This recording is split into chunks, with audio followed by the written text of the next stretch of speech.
All right, we are live. Welcome to another episode of Old Gold. This week, we have a couple of special guests. Jennifer is our new hire here at Chancery on the investor relations team, and will be contributing to investor outreach, and will also be in charge of corporate outreach, which is something that's new for us. We haven't really done that before. So I'm curious to hear how Jennifer is going to help us with that. Eric is a very knowledgeable analyst on many different markets. He has a very popular Substack called YWR, which stands for Your Weekend Reading. I would highly recommend for any of you guys that like to search new Substacks, check out Eric's Substack. It's quite interesting. He writes about a lot of different markets. He's actually contributed greatly to our list of potential interested investors for our projects at Chancery. We've had a lot of success collaborating with him, and we consider him to be quite a valuable partner in reaching an audience. So, as you can already tell, this week's episode will change things up a little bit. Usually, our guests are not just members of our team, but people who are directly involved in sort of management of the projects that we work on. Today, we're going to bring Jennifer on as an introduction to our expansion into corporate outreach, and we'll have a really good discussion with Eric on various markets, what he sees as the drivers of certain movements in these markets. And obviously, we're going to talk about the gold market. I think we're going to delve into crypto a little bit, maybe some stock indices, and we'll kind of see where the conversation takes us.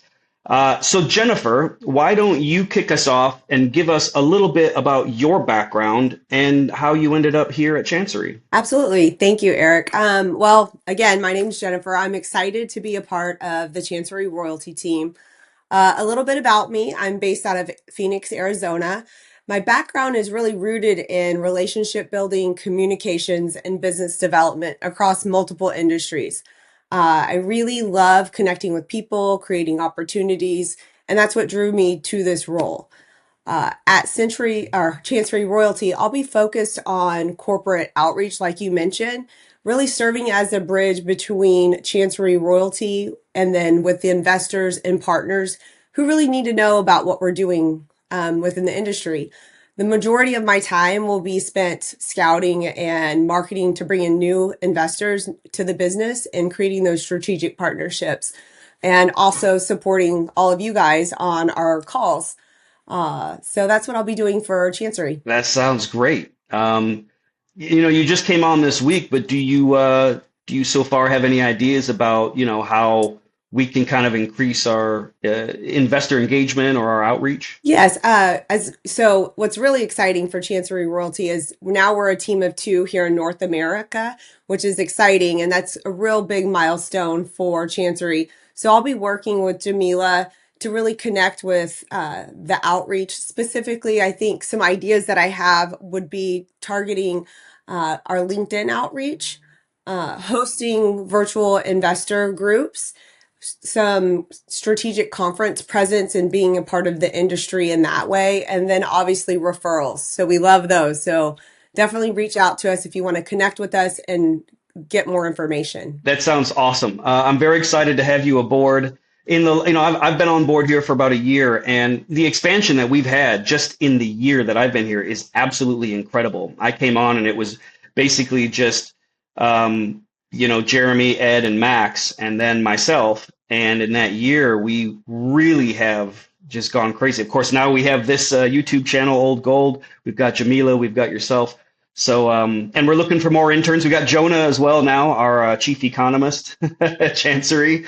So, again, I'll plug it again. I said it in the last episode. If anybody is looking for or knows someone who's looking for a summer intern, sons, daughters, nieces, nephews, neighbors, whatever, we are looking to bring on a few more interns. So get a hold of us, and we'll take it from there.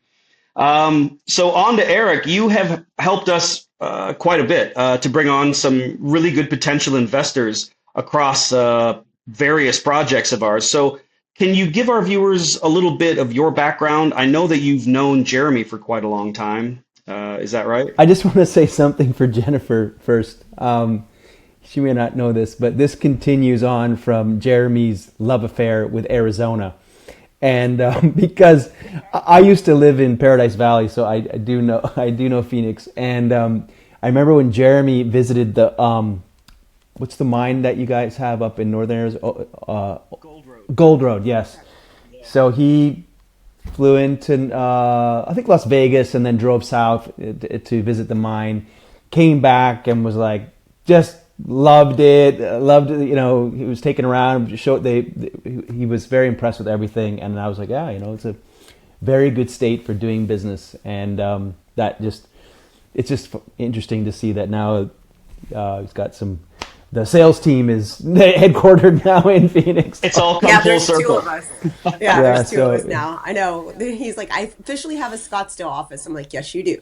Yeah, so he's and he's very it was his first reaction was how much he enjoyed Arizona. So it's good to see it. It is a really cool state. I like Arizona too. I've got some friends that live out there.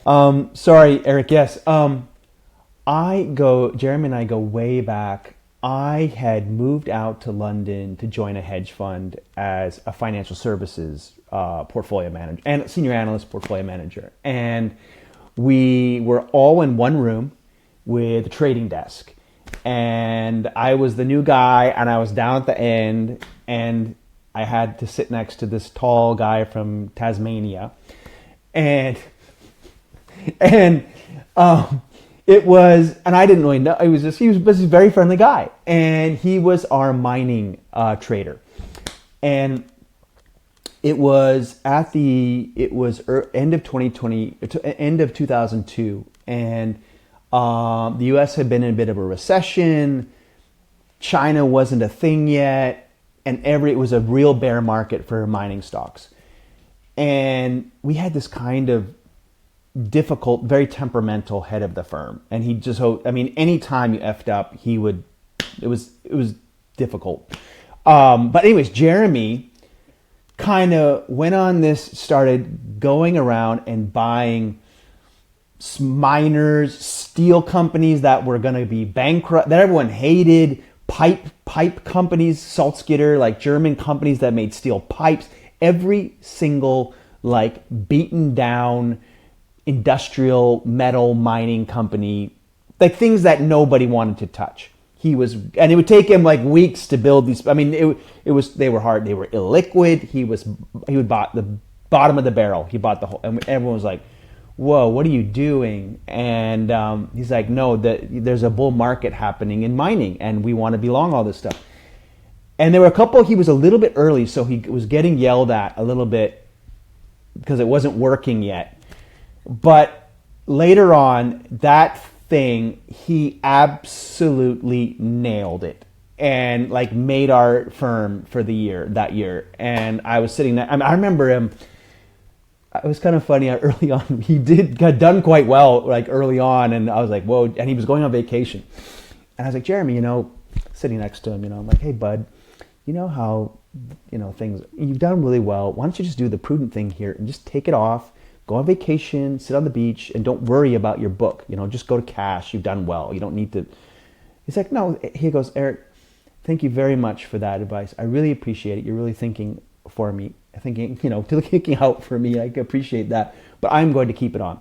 So he went off to the beach. I think he went to Mauritius for 2 weeks, and he had all this explosive nitroglycerin in the book, and and he's sitting on the beach reading a book or something, and that stuff just roofed it.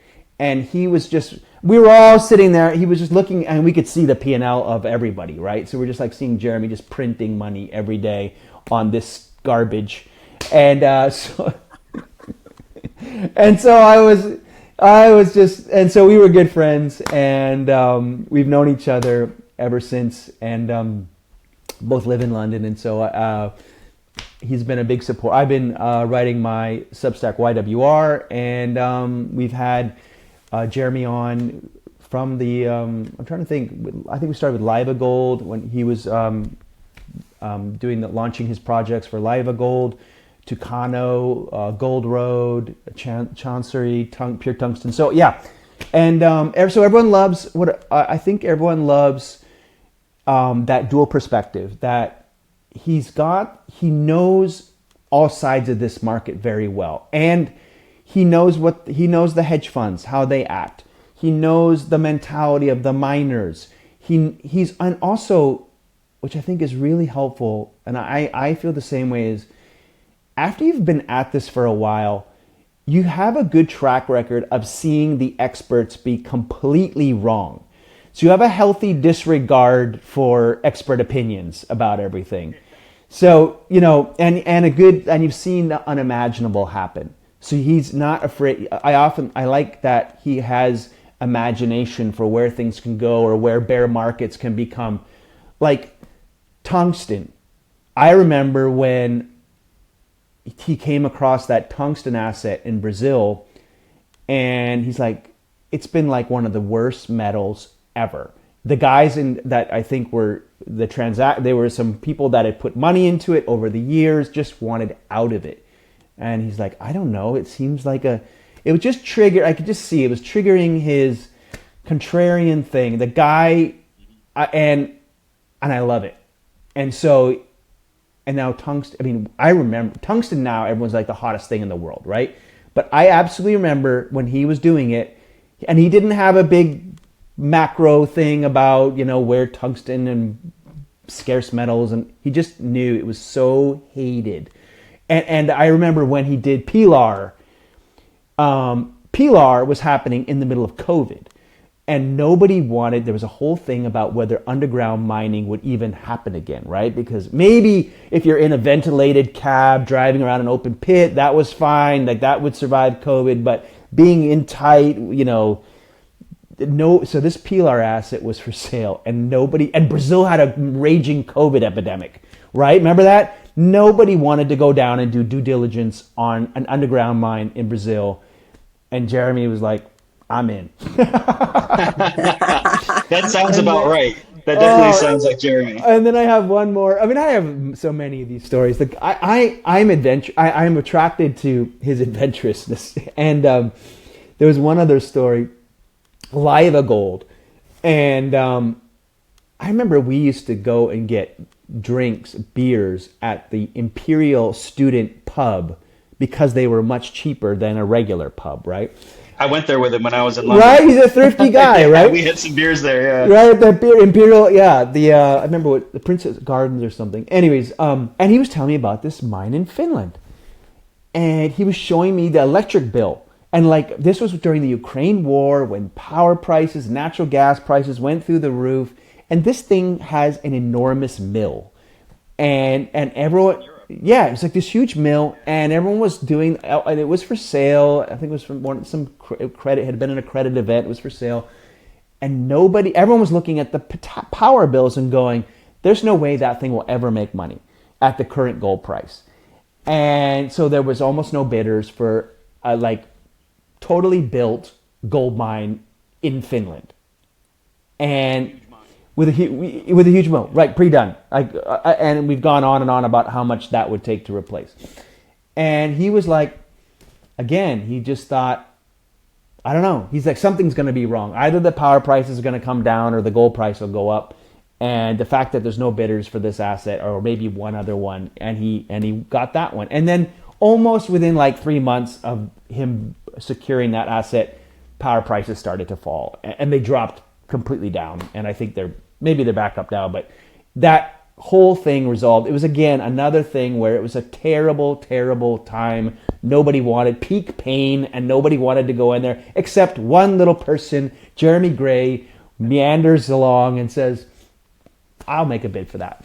So anyways, he's got a pattern of that for sure, and it's paid off. It's very unique. We're all social creatures, and we all want to. It's hardwired into us to fit in and to think, to kind of be synced up with what the rest of the hive around us is thinking. It's very difficult to go off and do something that everyone is telling you is moronic and not going to work out and risky. And so I just, I know that I'm in financial markets too. I know how difficult that is, and he's very rare, and I admire it, and I try to learn from it. It's still a huge part of the philosophy behind what drives us as a company, because Jeremy's at the head of it, right? So I can't give any details, but even as we speak, we are looking, yeah, we're looking at an asset that, Jeremy ran it by the team and he says, I think we're going to take a look at this. Well, I said, for this particular commodity, I just said, well, certainly it's hasn't done well. It's at the bottom. If we're going to take a punt, it would make sense and kind of be in alignment with the company. I don't know what you want to call it, the philosophy. If we took a punt while sentiment was down, the last episode of Old Gold, when we were talking with Jonah, Jeremy had him create a sentiment indicator, and Jamila and Jonah and I were discussing this exact thing. When sentiment is down, that's when the opportunity is there. And we've seen now that, gold basically is kind of come and based around the 4,500 level. We've seen a lot of really big tickets come in for Pilar and Chancery from specific investors because they know that, the average mom and pop, maybe sometimes they're a little bit, oh, well, the gold price is down. It was at, 5,500. Now it's at 4,500. Yeah, but a couple years ago it was at less than 2,000. So, we kind of know, we kind of see that perspective, but a lot of the very savvy investors follow the same philosophy that Jeremy does, in that when the sentiment is down, well, in the long term, we all know where it's going. So might as well go in with both hands at this point because it looks like we've kind of based. Now, whether it slingshots from here or whether it consolidates for a little bit and then moves up, obviously by the end of the year, we should see hugely increased gold prices. But we know that because we've kind of been doing this for a while, and we kind of see a long-term vision. But Jeremy still has the philosophy that you've just described, in that when sentiment is down, we should probably be looking at things. And we've picked up some incredible deals, especially in Chancery, some of the royalties we have. Yeah. A lot of value has been created for investors because of that philosophy, with Jeremy at the helm. So, yeah, interesting. He's an interesting guy. It is. It is. It's exciting to be a part of it. So let's get into the financial discussion, guys. I know that Eric and I have talked a lot recently on the phone, and I kind of know where he stands on things. Give me your take on gold at the moment and sort of the cycle that we're seeing. Let me just back up and say we went through a very difficult winter from 2012 to 18 or 19, 2018, 19, whenever it based. That was a very difficult for the gold miners. It was very difficult for everyone that was bullish on gold, and it was 7 years. And actually, it really kind of, because most bulls wouldn't say you're out of it. I'm just saying it based there, but it didn't really get back to the 2012 levels. I'm trying to remember, I think it was roughly maybe 2022 or something. It was almost like it was 10 years to get back to where it was in 2012, which is a long time to do nothing when you're a gold bull.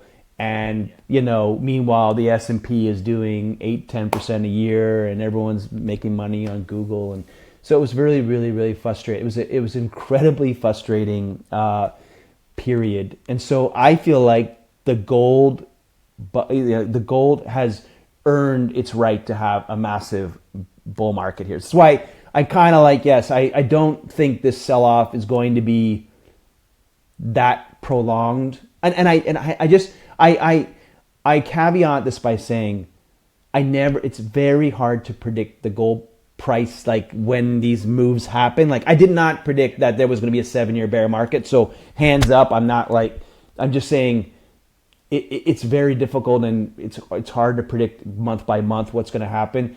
Over the long term, it's definitely up and to the right. There's no doubt about that. It's just sticking through these parts and trying to call these, these pauses. And but my general thinking is we did the big winter, and I think these pullbacks are not going to be that substantial. And I think many things are happening here. We're in an inflationary cycle here. I think what's two things that I think just kind of hit the gold price a little bit recently in the last few months.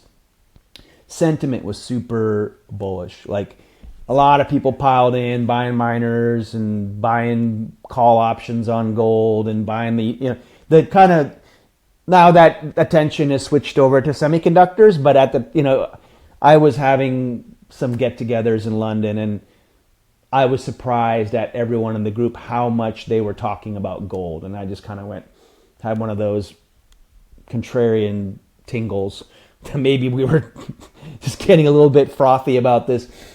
So I think that was one thing, just kind of as we were getting above 5,000, I think everyone, because it had gone like from 3,000 to 5,000 quite voraciously, and everyone was getting really excited, and so it was due for kind of reset everyone. Market always makes it very difficult for you, right? It tests you. And then the second thing I think that the market is sniffing out or battling with, and this is last maybe 4 or 5 weeks, is that we might actually get rate increases here because the inflation rate, the Fed tries to target a 2% inflation rate, and we haven't had a 2% inflation rate since like 2021.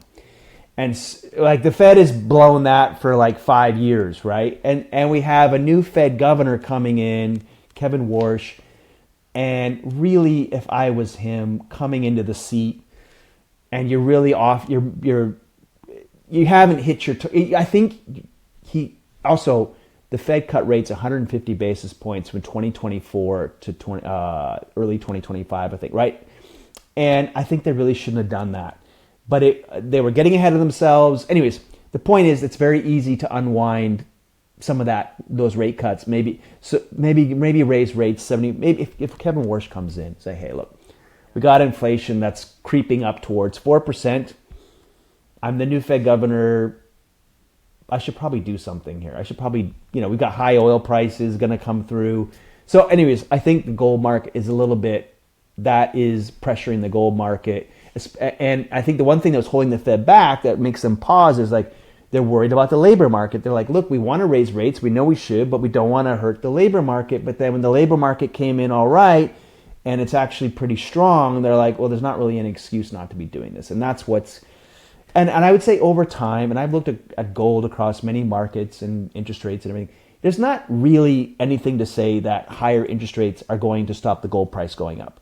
But there is a mental construct in people's head that it doesn't earn an interest, it doesn't earn yield, right?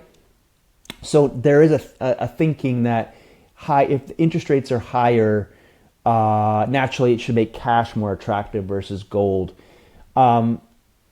The counter to that is, well, if interest rates are high, it's because inflation is high, and so money supply is growing, and generally gold, you kind of find they all go together.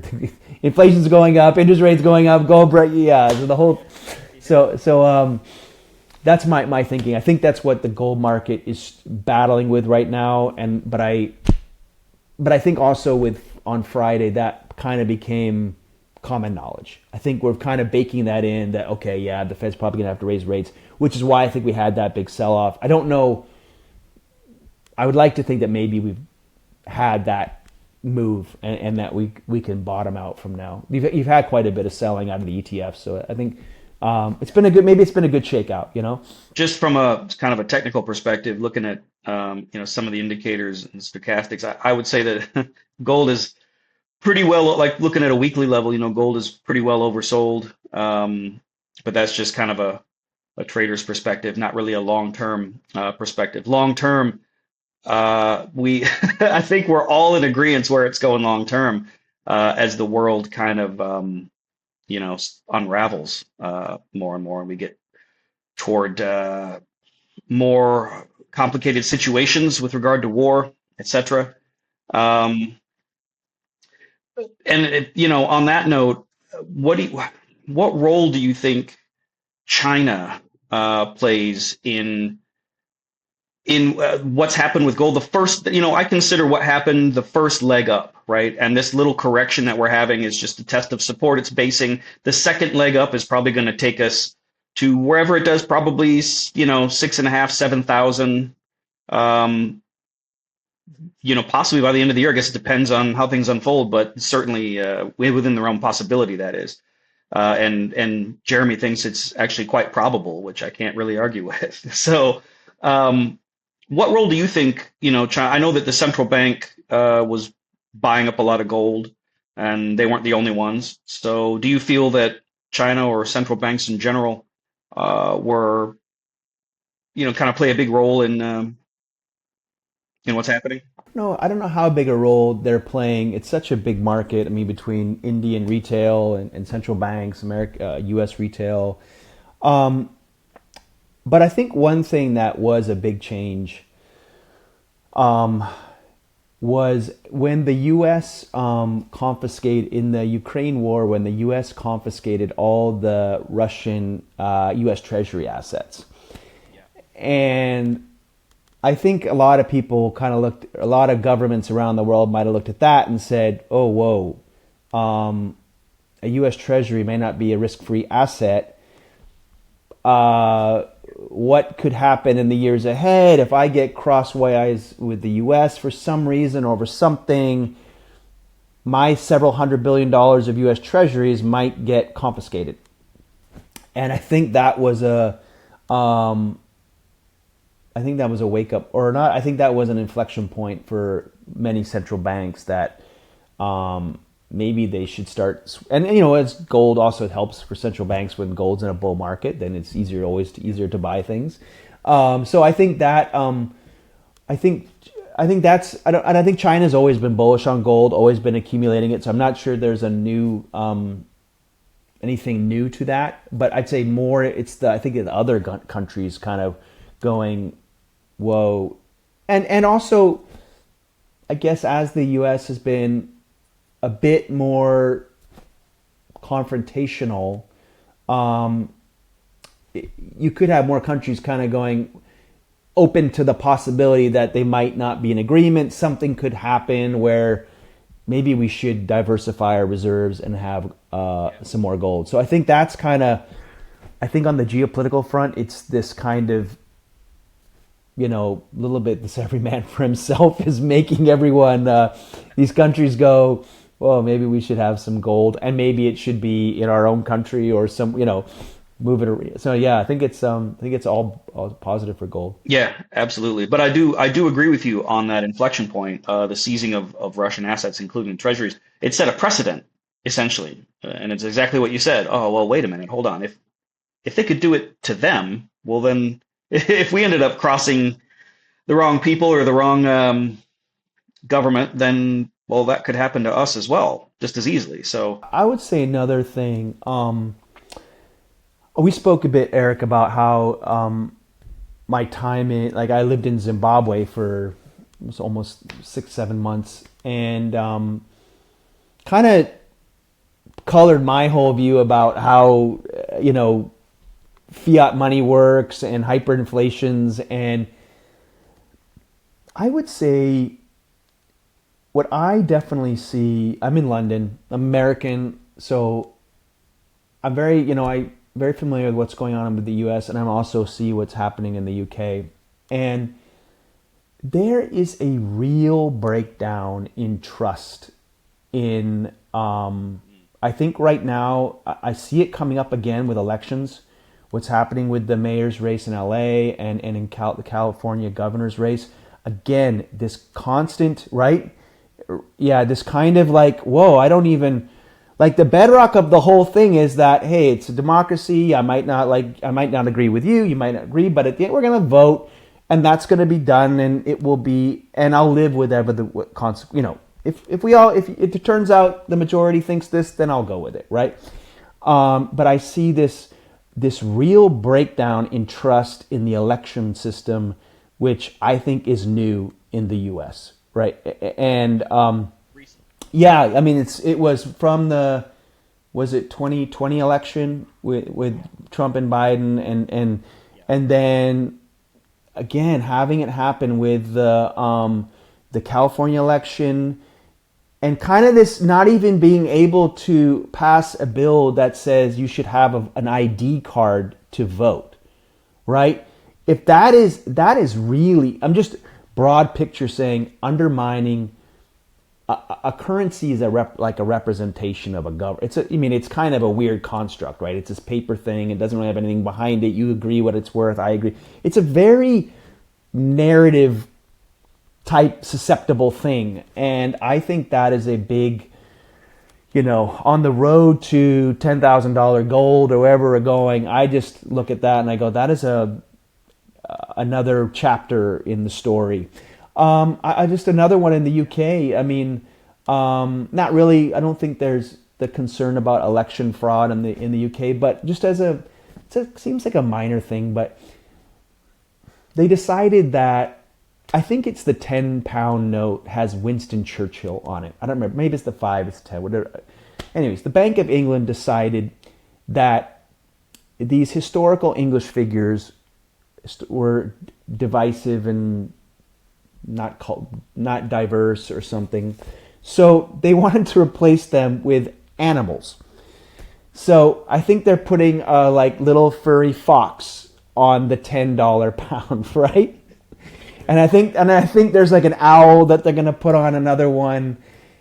And I'm just like, okay, this kind of is always been funny money, right? There's nothing behind these, but at least governments in the past have tried to dress them up with stamps and make them look fancy and authentic and official looking, right? But this fox picture looks so stupid. It looks like a Pokemon cartoon, and I'm like, this is terrible. If I had to predict one reason why I think the pound could massively devalue, I think if you put little Pokemon cartoons on the freaking currency, it's just it looks terrible, right?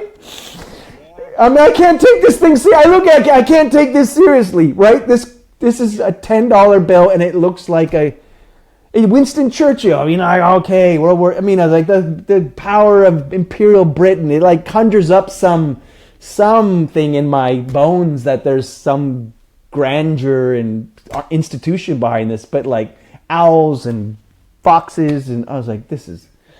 Anyways, it's supposed to be inclusive, but I'm just I think this is terrible for the value. Yeah, and it all just kind of goes together in the sort of the loss of confidence by the people in the government. And basically that is a huge pillar of the reason why people buy gold is you lose confidence in the government systems and the government structure around the world.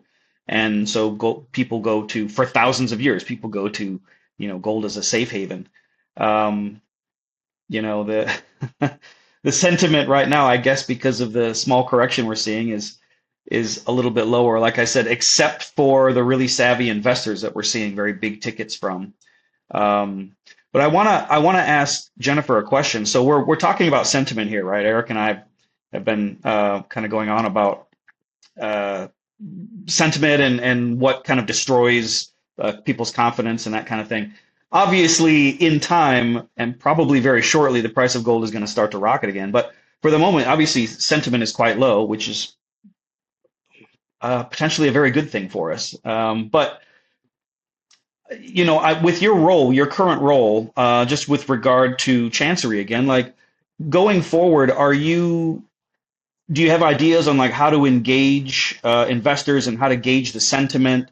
And do you have any ideas on strategy to deal with that for Chancery or for? Well, I think working with Jamila and gaining access to the investors that we already have, and then the ones that are constantly in outreach and new potential ones, is really gaining an understanding of their sentiment first, and then articulating what we're doing in the market and how we can play a role and be an asset for them, and then as an asset to the industry. And really for me right now is really because this is a new industry for me, but not the relationship building. So the job is not new for me, but this industry is. It'll be interesting for me to learn from Jamila, learn from you guys, learn from the investors, and really understand their point of view. I analyze all the holdings of the private equity industry.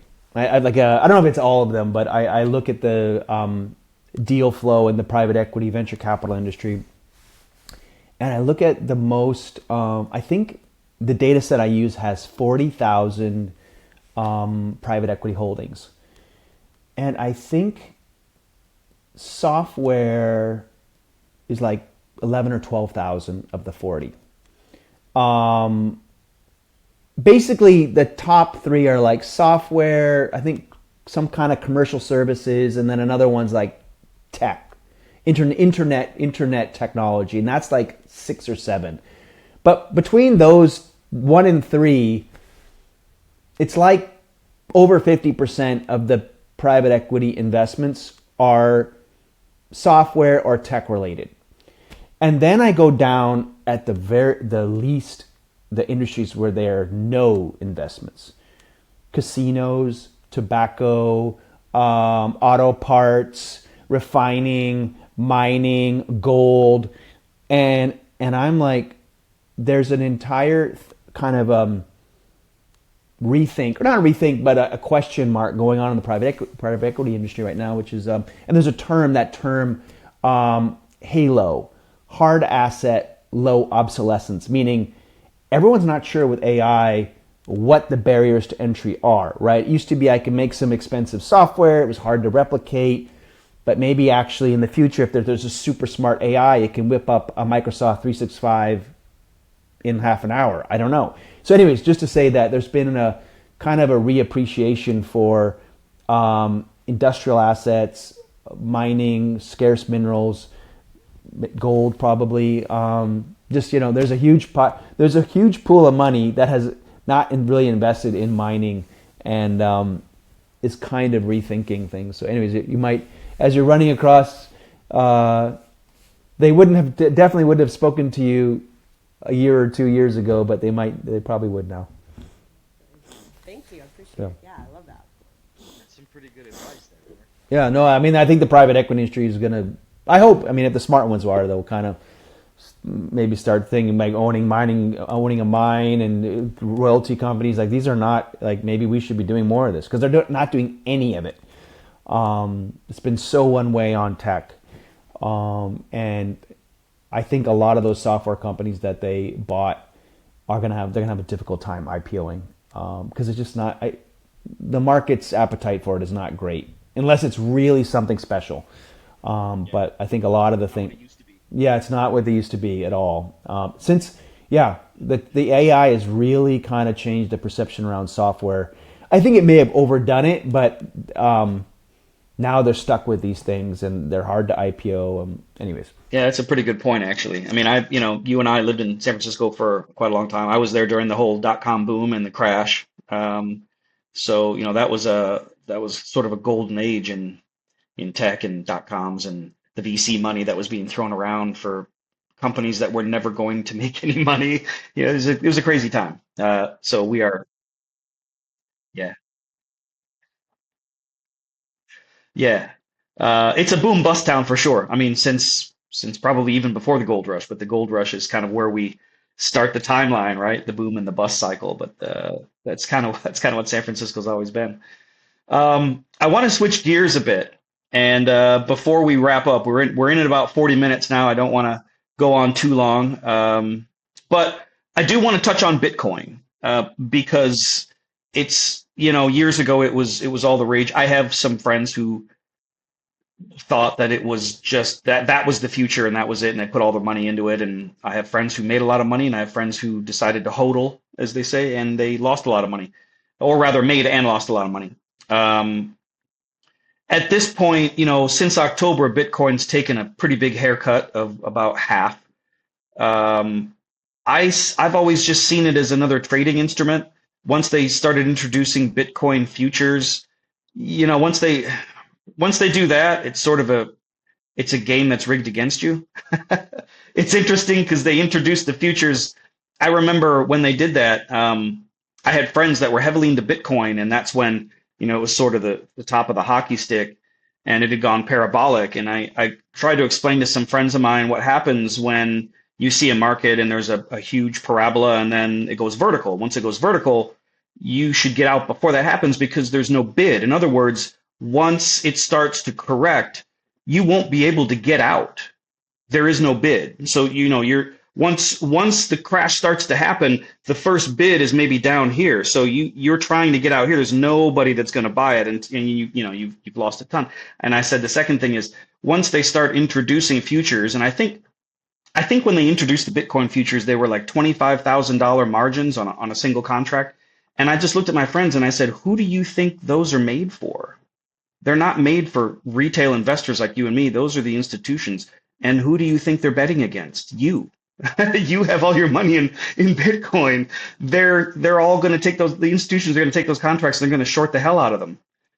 And you're the one who's paying them. And so I had some friends who got out and they hugged me a month later after the crash. And I had some friends who didn't take the advice. And I'm no guru. I just looked at the charts and I went, well, that's it.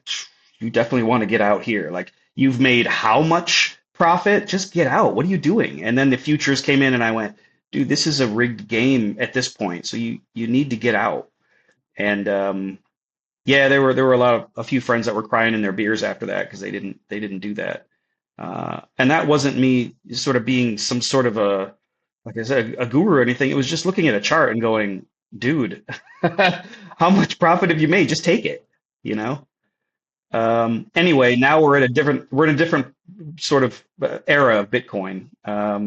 What's your take on gold versus Bitcoin? I was going to say that, but the pushback to you, or the challenge for the person you're talking to, is that being religiously bullish on Bitcoin took them from $100 Bitcoin to 60,000 or right. That not like, and they were naysayed the whole way. So like, you're just like another talking head on the road, and they're like, ignoring you has made me get from 100 to, so just, yeah, you were like, hey, I can't, you know, in your view, like, I came in and I told you something obvious and you ignored it. But on their time reel, they're like thinking, you know, that being single-minded and sticking through those drawdowns got them to this point. I agree with you. I was long Bitcoin, not just a little bit, right? But at 2021, 2022, when it went kind of mental, I also, it coincided with something I had to pay for anyway. So I was like, I sold all my Ethereum and my Bitcoin, but I also kind of felt like I wouldn't be surprised. Also, what I didn't like is the Bitcoiners always saying a winter was like 18 months. And I had just been through, I had been through a 7-year bear market in gold, right? And I'm like, you guys think a winter's if that's that is your expectation that, oh, if it's been 18 months, you got to buy it because that's the typical winter. I'm like, oh God, you guys you're in for a gold winter. I said, when you've gone through 7 years and you still like Bitcoin, then we'll talk. And so I kind of had this view that I was like, I'll bet that Bitcoin and Ethereum are not going to do anything for the next 8 years. Like, it'll be 2028 before these things bottom out. And I kind of was like playing around with that idea as like a funny thing, but kind of wondering if that might be how it plays out. And I don't know. They haven't gone. I mean, Ethereum's been a lot worse. Bitcoin's had some. But just to say, again, that's one kind of underpinning I have, a sneaky suspicion, nothing scientific, that that community was gonna get dragged through a kind of demoralizing reset that was gonna take many years, like similar to the gold bull market. I think the technology of the blockchain could be super interesting, and I follow exchanges a lot, and I'm interested in how they're starting to adopt that. That's more of an Ethereum thing than a Bitcoin thing.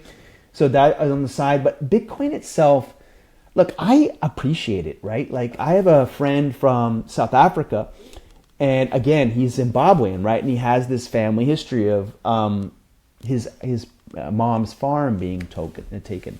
And he's like, look, no one can take these coins from me.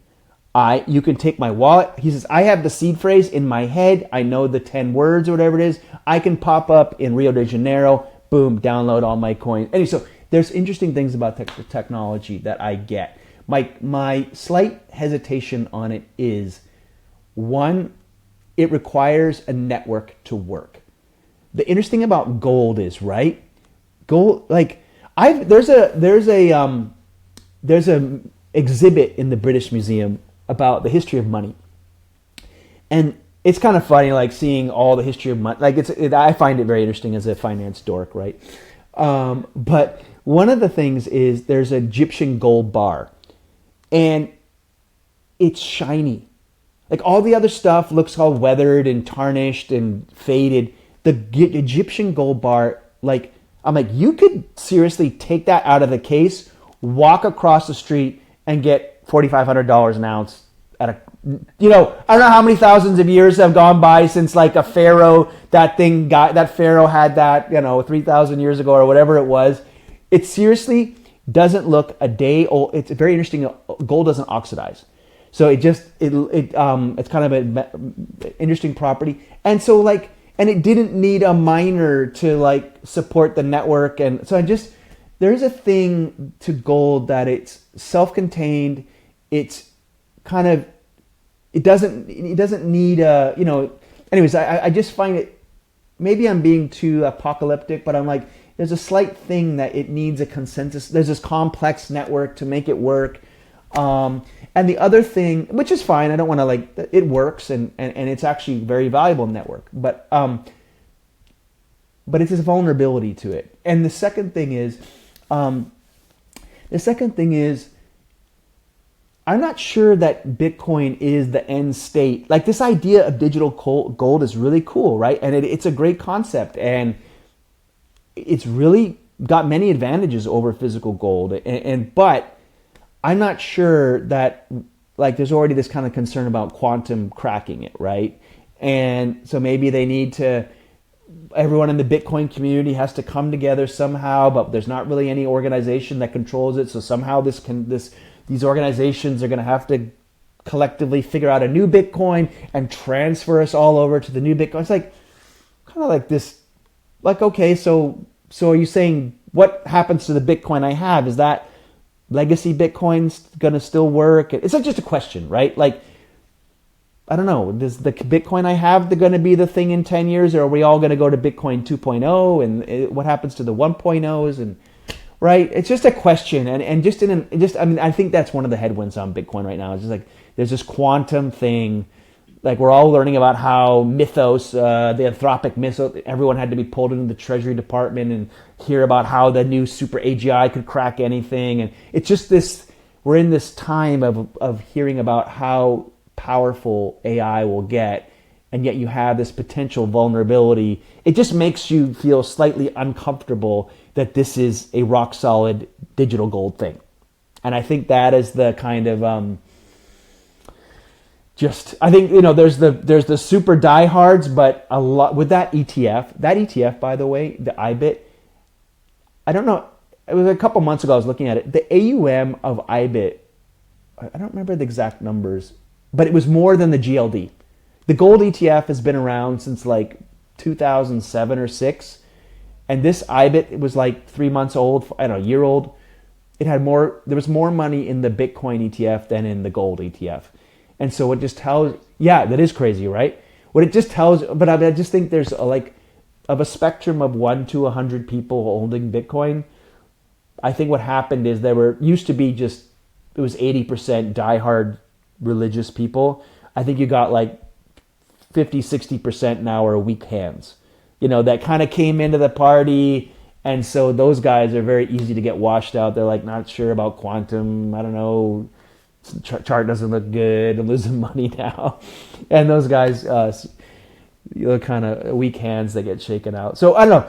But we'll see how it goes. But it's, I'm not, it'll be interesting if we're a year or two from now and it's still beaten down. It could be, if it's gone through the gold winter, then I don't know. I'm a trader. I might get interested in it. Yeah, I don't know.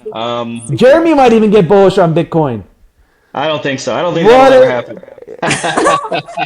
What if Jeremy gets bullish and starts a Bitcoin? I don't know if that'll ever happen. I think Jeremy thinks with the rise in gold that we're going to be seeing in the near future, I think he thinks Bitcoin's basically just going to become defunct. It'll go to zero. Yeah, worthless. I don't know that will be the end game. In a different discussion, we've gone 50 minutes now, so I don't want to keep the audience too long, but maybe another discussion that something that kind of is attached to this conversation is, the CBDCs and central bank digital currencies are, they're trying to push these things in, and the whole point is control. There is no other, whatever propaganda they throw at you, CBDCs are just about control, and they're not going to leave you a back door. So I don't know how that's going to play out if they push these CBDCs through. Everybody says, oh, well, Bitcoin's decentralized, it's safe. Well, again, if the whole point is control, I don't see how they're going to allow you a backdoor to a separate digital currency than the ones the government has issued. So I don't know how that will unfold, but it doesn't bode well for crypto. Although I do agree with you that blockchain technology is definitely going to be a part of our future on some level. Eric, if I could just leave like a meta message for your listeners, because I think often we identify all of these things that feel, maybe I've always been this way. It feels like things are. We talked about the breakdown in trust earlier, and a possible breakdown in fiat currencies, and one of the things so this time from Zimbabwe, and we were chatting about this on the phone, but it was one of the biggest changes that happened to me around my perspective around gold and risk assets in general, is that I used to be always, I was there in San Francisco when the internet bubble crashed, right? And I kind of the earlier part of my career, and I went through the GFC, right? And I'd had these kind of various crashes lived through. So I was always like, what I'm trying to say is I kind of had this view that the market goes up when things are good and the economy is strong. And there's this association between the strong economy and the stock market.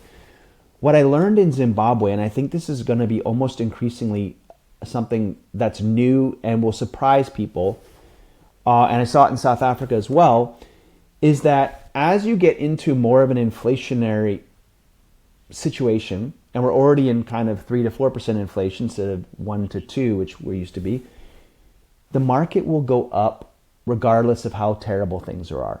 And it's what you're going to have is just nominal inflation. Take Starbucks, for example, right? I don't know, what's a Starbucks latte? Is it $4 or $5 now? Jennifer, what is it?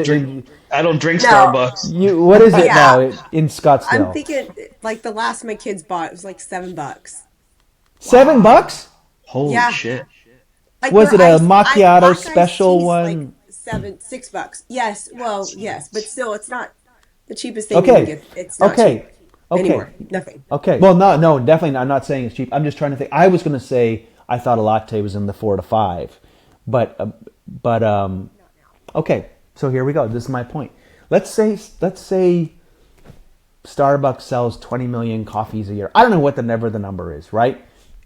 Maybe there's no growth in Starbucks coffees. We all get them, and then there isn't any change in how many coffees we have. We all know no growth. But if the 20 million coffees go from $4 to $7 to $10, and it's still 20 million, and it's just we're all just paying more for everything, then Starbucks earnings are going to double. And this is what I saw I was telling you, Eric, about the beer company in Zimbabwe. There was a local beer company. They had 2 types of beer. There was no change. They sold 1 million liters of beer a year, 1.1, 1.3, 0.9. Just didn't change much. Over 10 years, no change, no new beer, no change in population. It was just inflation. The price of everything went up. And so reported earnings just grew. And so I'm like, the stock price of Starbucks, maybe Starbucks will screw up something and get usurped by some other coffee company, and that could take them down. But just generally, across the board, as a broad picture, corporate earnings will grow. And the S&P will go up Simply, it's just money, and your grandkids will look back and go, coffees will be $40, and you know what I mean? And what I was going to say is, what I say is like, what I used to kind of say, it sounds not very imaginary right now, but I was like, imagine if coffees were $10. But you're saying it's like, I'm like, I can't wait. They're almost there. Like, imagine the day when it's $10 for a coffee. Ask your parents or something what a coffee used to cost. It was probably $1 or something, right? And I'm like, there'll be a day, and I don't know if it's a year from now or 24 months, where you will go into a Starbucks, Jennifer, in Scottsdale. Just mark that day in your calendar when it happens. When you paid $10 for a coffee, right? It's going to happen. It seems ridiculous, but it's going to happen. And just my takeaway from Zimbabwe was, you have to personally position yourself for this, and you have to be long, generally, risk assets. And there's ebbs and flows, and some things outperform and something, but generally stocks, gold, real estate, they're all going to go up. Like, if you talk to your grandparents, what would the price of houses, I mean, the stock market, the price of gold, the price of their house, everything was a fraction of what it is. And that's just the destruction of these stupid Fox paper things that the Bank of England, right? How many little Fox notes is a house going to be in freaking 5 years? Like 1 billion, right? Fox money, like the owl paper. That's what happened in Zimbabwe, right? You needed a wheelbarrow of money to buy a coffee. They were pushing these things around, and they had to make, so then they make new ones, and they'll come up with a new currency, and 10 of the old things makes one new one. And so just to say, what I learned was, actually, we always worry about the crash. We're always worried, oh my God, what if the market sells off 20% or gold goes down another 10%? Yes, it's scary in the short term, but in the not very long term, but like 5-year view, the real crash is not being exposed, protecting yourself against the fact that, you have to be long real estate, you have to be long stocks, you have to be long gold, because otherwise you're getting chewed up by the $10 coffees, And that was the lesson from Zimbabwe. The guy on the street was getting just murdered. He's, just fighting to ask his boss for a raise because prices are going up 20, 30%. He's like, oh, can I have a 15% raise? Oh, maybe. Let's fight about it. Maybe you can have 11. And then, so that was, and meanwhile, the guys that were long these assets were just minting it. So anyways, that's my kind of thing with gold, and these things is, we're in a big, I don't know what happens the next 3-4 months or whatever, but just long-term picture, it's up and to the right. Breakdown in trust, breakdown in government borrowing. We're not doing anything responsible anymore. And you throw on top of that some really big prospects of World War and all the rest of it. It starts to get there's a lot of things that are unraveling, which means that loss of confidence is going to go through the roof, and that's going to fuel the fire on people buying gold. So there we have it. All right. Well, I want to thank you guys for your time. I know I've taken an hour of your day, and so this was a really fun conversation. This is probably our longest episode. It was really enjoyable. Jennifer and Eric, I want to thank you guys both for coming on. Maybe we'll do it again. Eric and I had a great conversation, and we'll probably have more things to talk about as well. Maybe on the phone or maybe on another episode. And good luck with your corporate outreach, Jennifer. Yeah, absolutely. Jennifer's going to be great. Thank you. You're very welcome. It's great to have you on board. We're all very excited about it, and we're excited to kind of expand into that corporate outreach because it's something we haven't done yet. So it'll be cool to watch this all unfold. So thank you guys for joining, and that is all for this week's episode of Old Gold. The Pilar round and the Chancery round are still open. You can hit the links down below. We're also going to put a link for Eric's Substack, so you can find it if you're interested in that. I highly recommend taking a look at it because it's pretty interesting. And until next week, this is Old Gold signing out. So have a great week, everybody.